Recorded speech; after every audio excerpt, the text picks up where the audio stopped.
Alright, so today's video is about learning how to utilize logic gates. And of course we'll be talking about those different kinds of logic gates. And for each one, we'll be talking about their truth table, their visual symbols, which we'll be using the Multisim live website for those visuals. And the link to that will be in the description. You need to make an account for that, but it's free, so no big deal. And also the Boolean expressions for each logic gate. So what is a truth table, first of all? A truth table, it shows the output or multiple outputs for all combinations of inputs in a given expression.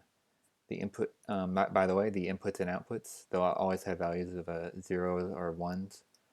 Zero, it can be thought of as being like low power, like if you're talking about like a electronic thing, or like a false, like it's not present. And then one is the exact opposite, of course. So like high power or true, or like it is present. So we have an example below where A and B are the inputs and Y is the output. And they're just showing all the combinations of A and B, and then Y is 0 in the first two cases and 1 in the second two cases. So first is our OR gate. An OR gate means that when multiple values are passed through it, only one of them has to be 1 for it to return 1. And here's the truth table for a two-input OR gate. And as you can see on the Y column, it's always going to return 1 as long as one of those inputs is 1. And as you can see to the side, there's the symbol. Yeah, to the left is the inputs, and to the right is the output, if you haven't already figured it out. An expression for this, your Boolean expression would be y equals a plus b. The plus sign is how you denote like an or, so a or b. So next is the AND gate. When you have an AND gate, it needs all of the values passed through it need to be 1 for it to return 1. So in this truth table, you can see that y, it's only 1 in the instance where both a and b are 1, and otherwise it's just 0. The expression for this is y equals a times b, or you might just see it as y equals ab, which is same thing basically.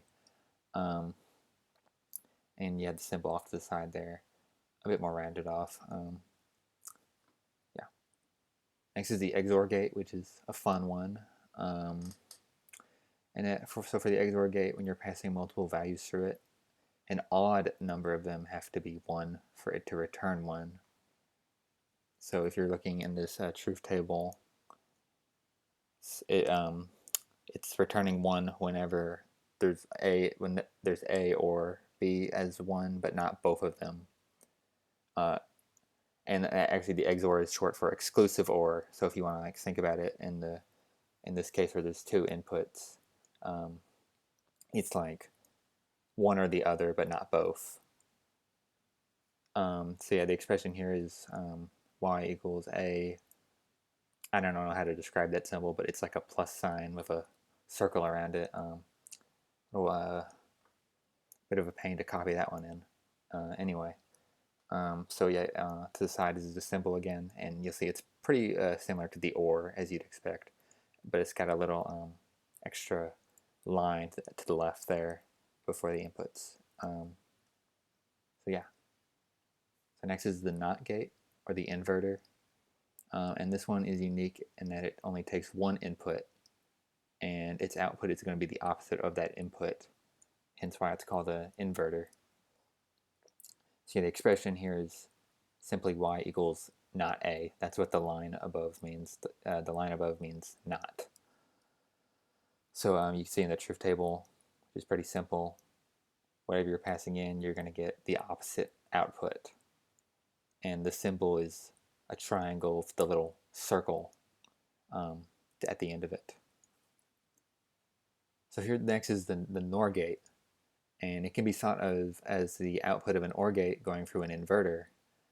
And you can see that for the symbol on the side. It's an OR gate, but it has the little circle that we saw from the inverter here too.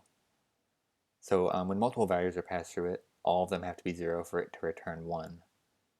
So yeah, it's the outputs are the opposite of the normal OR gate.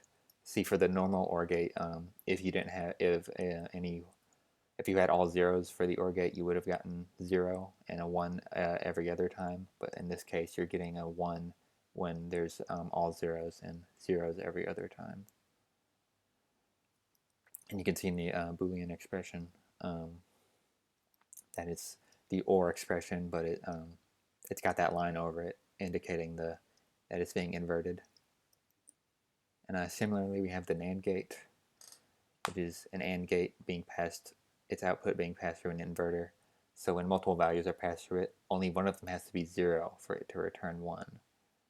And you can see again the expression is the normal AND gate expression with the line over it. And the truth table is, instead of it returning 1 only when both of the inputs are 1, it's returning 0 when both of the inputs are 1, and it's returning 1 every other time. And the symbol for this one is, as you'd expect, probably by now, the AND gate with the little dot at the end of it. And then, of course, now we have the XOR gate. So, of course, it's a XOR gate having its output going through an inverter. So when multiple values are passed through it, an even number of them have to be 1 for it to return 1. So, yeah, the expression, we've been over this right now. It's got the line over the normal XOR expression.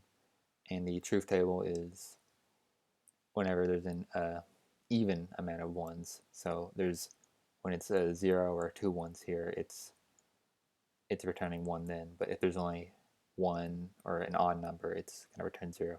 And the gate to the side there, the XOR with the dot at the end. So yeah, there's all our gates. Now we're going to have a little practice. So here we have a little schematic I made in the Multisim Live that has this lamp at the right here that is controlled by A and B. And it's got these gates. So it's a bit of combinational logic there. So first part, if A is 1 and if B is 0, will the lamp turn on? So you're going to want to follow the inputs through all the gates, and you want to see what Y is at the end. That'll match up to whether the lamp will turn on or not. And then secondly, I want you to make a truth table for all possible combinations of A and B. And from that truth table, derive a Boolean expression from it. So I'm going to show that here in a second. So if you want to do that by yourself, stop now and then come back when you think you have it, and we'll see how close we are. So I'm going to turn right now. All right. So for number 1, the lamp isn't going to turn on. And so if we look at this diagram here that's labeled, see, if A is 1, it's that's A is going to the AND gate and it's going to the OR gate as A. So as 1 in both cases. And then B starts off as 0. And that normal B is going to the OR gate. But it's also going through an inverter, and that inverted B is going to the AND gate. So the AND gate is getting A, and the opposite, not B. So that's going to be 2 1s. So that's going to output a 1. And then the OR gate is getting B as 0 and A is 1. So A is 1. That means that the OR gate will return 1. So both of those are 1 going to the XOR gate. And since there's an even amount of 1s, it's going to output 0, meaning the lamp will not turn on. And then as for the truth table, the truth table, so when they're both 0, it's not going to turn on.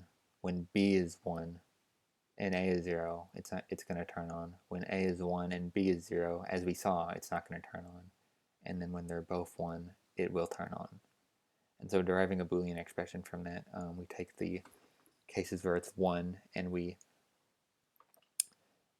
or them together. So we have a not and b, or ab as our equals y. But you may notice that actually that the value of y is really just matching up to what b is. So why is y not equal to b? And the thing is that it actually is. There because these expressions, they can tend to be simplified down using a variety of rules, but we're not going to cover them in this video because there's a lot of them. But for the sake of this example, I'll show you how to simplify this one. So we see the simplification. You factor out the b because that's present in both terms. So that leaves you with b, and then inside the parentheses you got a or not a, and that can be crossed out because if you want to put in human terms, it's basically saying either this event A happens or event A doesn't happen, which one of those is going to happen. So it's going to be 1, so it can be crossed out, and that's going to leave the final expression as y equals b. So yeah, hopefully that made sense. Of course, if you have any questions, leave them in the comments. Thank you for watching. I'll see y'all later.